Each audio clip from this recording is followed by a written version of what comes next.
How do you fit 9 million people into one of the world's most dynamic cities without losing its trees, parks, and wild edges? That's the central challenge London faces.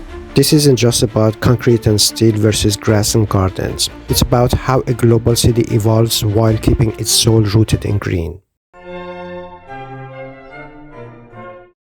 London is growing fast. As of 2023, the city's population surpassed 9 million, and projections suggest it could reach 10.5 million people in 2050. With such rapid urban expansion, demand for housing, office space, and transport infrastructure has never been greater. At the same time, London is committed to being one of the greenest major cities in the world. Balancing these priorities is at the heart of the London's Plan, a strategic planning document guiding development in the city. First introduced in 2004 and most recently updated in 2021, the plan emphasizes good growth, a principle that aims to integrate density, affordability, inclusivity, and environmental sustainability. But how does this actually play out on the ground? One of the clearest examples is the King's Cross redevelopment. Once an underused industrial zone, King's Cross has undergone a transformation that embodies what London Plan hopes to achieve. Over £3 billion has been invested into the area since the early 2000s. This 67-acre site now includes over 2,000 new homes, 3.4 million square feet of office space, including the European headquarters of Google, and 26 acres of open space, including Granary Square and Gasholder Park. King's Cross demonstrates how high-density urban living and green public spaces can coexist, but not without careful design and planning.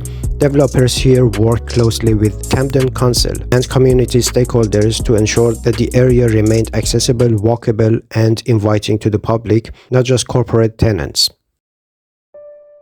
Zooming out of the city center, we encounter one of the most hotly debated features of London's planning ecosystem: the Green Belt. Established in 1955, the Metropolitan Green Belt covers more than 5,000 square kilometers, or about 22% of all land in the Greater London area. The goal was simple: prevent urban sprawl and maintain a clear boundary between city and the countryside. It has largely succeeded. London is surrounded by protected woodland, farmland, and parkland, and unlike many global megacities, you can reach the countryside by train in under an hour. But critics argue the Green Belt now acts as a constraint, artificially driving up housing prices by limiting available land. The average London home now costs £523,000, nearly 14 times the average salary. Advocates of Green Belt reform suggest opening some parts for selective development, especially areas near existing transport infrastructure, while protecting ecologically valuable zones. But for many, the Green Belt remains sacred, a buffer against overdevelopment. While policy debates rage at the macro level, a quiet revolution is happening at the local scale. Community gardens and urban greening initiatives are reintroducing nature into London's most densely built environments. Across the capital, there are now over 2,500 registered community green spaces, including rooftop gardens, allotments, and microparks. In boroughs like Hackney and Southwark, local groups have reclaimed disused plots to create thriving green oases. Take Dalston Eastern Curve Garden, built on an old railway line. It's now a lively public space that hosts workshops, composting programs, and even movie nights, all while supporting biodiversity in one of London's most urban neighborhoods. These initiatives are more than just pretty. They help reduce urban heat, absorb rainwater runoff, and improve mental health. They represent how grassroots action can implement top-down policy. The role of green spaces has taken on new urgency as London grapples with climate change. The city experienced record-breaking heat in July 2022, with temperatures soaring past 40 degrees Celsius for the first time in recorded history. To tackle this, Greater London Authority is investigating in green infrastructure, which includes not only parks and trees but also green roofs, walls, and rain gardens. These features reduce urban heat islands, lower energy use, and manage flooding, a growing concern due to heavier rainfall and aging drainage systems. As of 2023, more than 700 green roofs had been installed in London, and the city's urban greening factor policy now requires developers to incorporate natural elements into new buildings. Having green space is one thing, access is another. A key principle in London's planning is that everyone should be within 400 meters or a 5-minute walk of a green area. But in reality, access is uneven. Neighborhoods like Tower Hamlets and Lambeth fall below this threshold, while wealthier boroughs like Richmond and Kensington and Chelsea exceed it. This inequality in green access mirrors broader socioeconomic divides. To address this, local authorities are mapping green poverty zones and prioritizing investment in underserved areas. In Lewisham, for instance, the Greening Fund has supported more than 70 projects aimed at increasing tree cover and revitalizing public parks in lower-income neighborhoods. Not all land use stories in London are harmonious. The Silvertown Tunnel project in East London, set to cost £2.2 billion, has sparked controversy.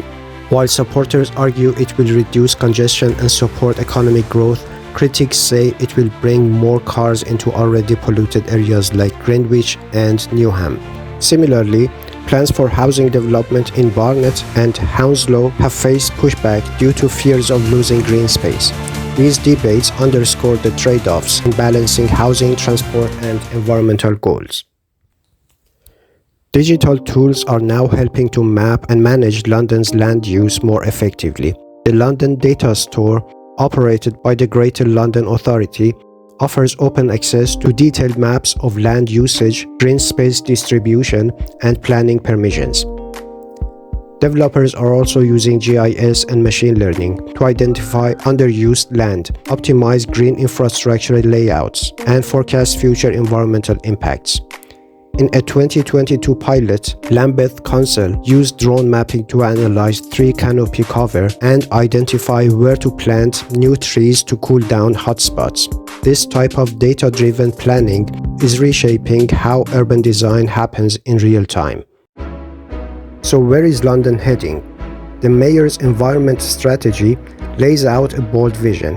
By 2050, London aims to become the world's first national park city, with more than 50% of its surface covered by green or blue infrastructure, including rivers, lakes, and ponds.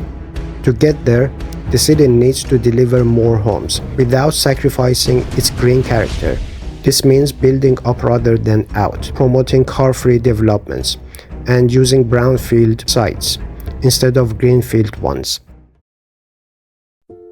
London's story is not one of choosing between growth and green. It's about finding new ways to do both. From Victorian parks to 21st century eco-roofs, the city has always reinvented how space is used. As new towers rise and neighborhoods evolve, the real challenge is ensuring that London remains a place where people can live, work, and breathe together. Because in the end, a great city isn't just made of buildings, it's also made of gardens, trees, and the people who care for them.